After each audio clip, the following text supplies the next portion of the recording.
Boleh pun gue semua. Ram kolor golio bupat.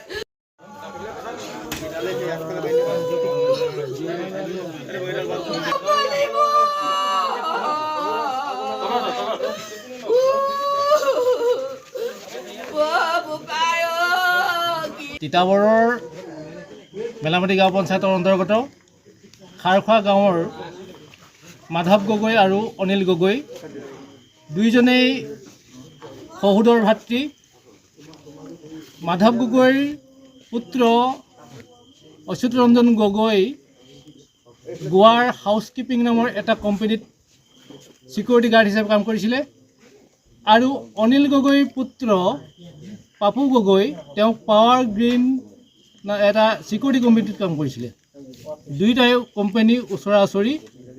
আজি সন্ধ্যাৰ সময়ত দুয়ো ককাই ভাই এখন মটৰচাইকেলত নিজৰ থকা স্থানলৈ আহি থকা অৱস্থাত গোৱাৰ আগাচিম নাম আৰক্ষী থানাৰ সমীপত মটৰচাইকেল দুৰ্ঘটনাত পতিত হৈ মৃত্যু সাৱটি লয়।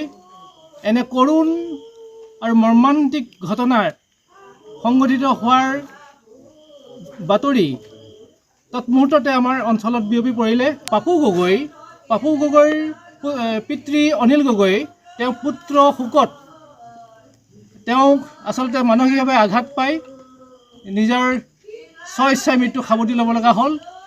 এটা কৰুণ অৱস্থা। ঠিক 4 ঘণ্টাৰ ভিতৰত তিনিটাকেই মৃত্যু দুটা পৰিয়ালত হ'ল। আজি আমাৰ বাবে অতি দুখৰ আৰু কাকো বুজাব নোৱাৰা এটা বেদনাদায়ক খবৰ। আৰু আটাইতকৈ আশ্চৰ্যজনক এই যে গোৱাত বৰ্তমান দুটাকে মৃতদেহ অচ্যুত ৰঞ্জন গগৈ আৰু পাপু গগৈ দুইজনৰ মৃতদেহ ইতিমধ্যে গোৱা চিকিৎসা মহাবিদ্যালয়ত মৰ্গত আছে। কালিলৈ পষ্টমৰ্টেম হ'ব বুলি আগাচিম পুলিচ ষ্টেচনৰ পুলিচ ইন্সপেক্টৰে ইতিমধ্যে আমাক অৱগত কৰিছে। আৰু এই মৰ্গৰ পৰা কালিলৈ পষ্টমৰ্টেম হোৱাৰ পাছত পৰিয়ালবৰ্গক চমজাই দিম বুলি কৈছে। কিন্তু আটাইতকৈ দুখৰ বিষয় যে দুইটাই দৰিদ্ৰ পৰিয়াল। গতিকে গোৱাৰ পৰা যোৰহাট জিলা অসমৰ এই যোৰহাট জিলাৰ এই ভিতৰুৱা অঞ্চলটোলৈ আনিবৰ কাৰণে দুইটা পৰিয়ালে কিন্তু অপাৰগ।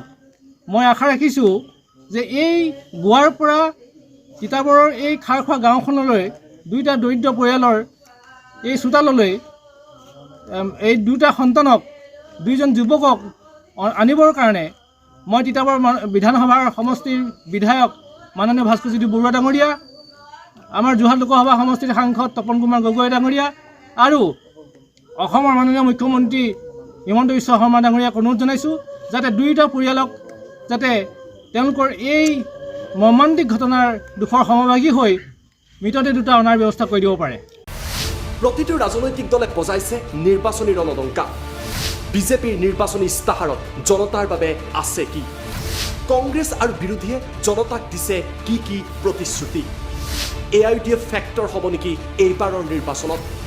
প্ৰতিটো ৰাজনৈতিক দলৰ প্ৰতিনিধিয়ে জনতাক ক'ব তেওঁলোকৰ প্ৰতিশ্ৰুতি কি? ষ্টাৰ চিমেণ্ট 24ত চৰকাৰ কাৰ।